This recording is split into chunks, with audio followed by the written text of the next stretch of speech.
Hello everyone, Review Man here to talk about the new movie Halloween. The movie starts out 40 years after the events that took place in the first movie, and it wipes the slate clean of all the sequels that were released beforehand, so we get a whole different sequel.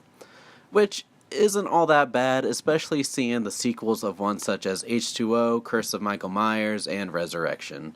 Even if it is entertaining seeing Busta Rhymes fighting Michael. Trick or treat, motherfucker! You could say, though, that the story is a little similar to H2O, but told with a better story, and not as cheesy. We see Laurie still dealing with the thought of one day seeing Michael escape to kill again, so she ends up being in a safe house by herself, training herself for that day to come. We also see that she has a daughter and a granddaughter that she barely connects with, mainly because of the way that she acts, and also because of how the cops took her daughter away from her at a young age. Once when Michael breaks out of the psych ward he stays at, he goes for more bloodshed and tries to find Laurie. So we end up seeing quite a battle between the two play out. So some things I'd like to say about this film. It does the franchise justice in some ways, but not always. As much as I did enjoy the movie, this is honestly one of those films where fans from the franchise will enjoy it, but maybe not for a typical viewer.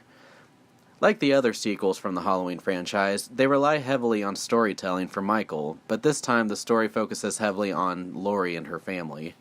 It's great to see that in the film because it shows great character development and it gives us a feel of what Laurie is going through. One thing that upset me though is the other characters. We don't really get to know much of the characters at all in the film, aside from Laurie and her daughter and her granddaughter.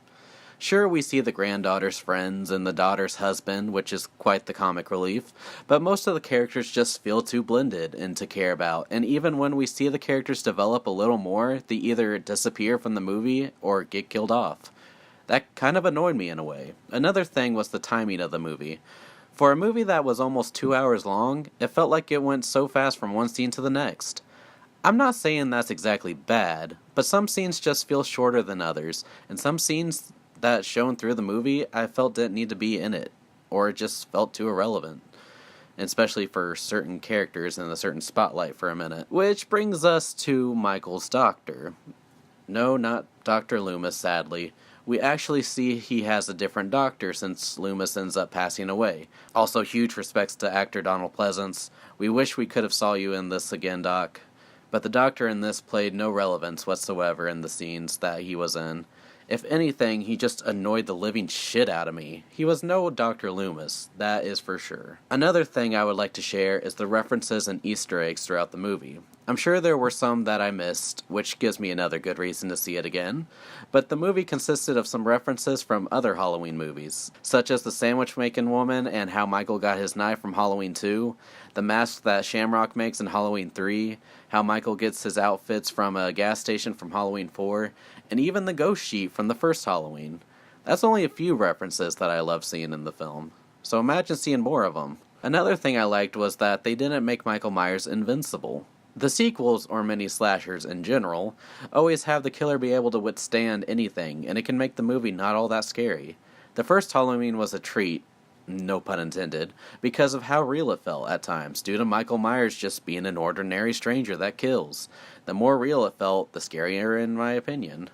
Which also, the music as well was amazing as well, because it was made by John Carpenter, the guy that originally made the first Halloween movie, and also did the soundtrack for it as well. So we get that as a treat as well for the movie. I will say that the movie really hits big at the end when Laurie and Michael face off. There is so much tension in the end of the movie that you're gradually hanging on to the edge of your seat waiting for Michael to pop out. And one final thing I would like to talk about is the acting. Everyone in this movie did their part right, whoever had the time to show it on screen, that is. Jamie Lee Curtis, of course, blows it out of the park, and shows that she has no force to be reckoned with. Overall, the film is a good time for many Halloween fans, but as for moviegoers in general, I'd say they'd still have a good time, but don't expect to be scared too much. After all, the movie focuses more on story itself than the scares, and that's honestly quite alright for me. So what did you guys think? Did you enjoy the movie, or did you not find it to be all that entertaining of a Michael Myers fest? Comment below, let me know, and also be sure to subscribe, and be sure to check out some more videos in the future. Alright, you guys have a good one. Peace out.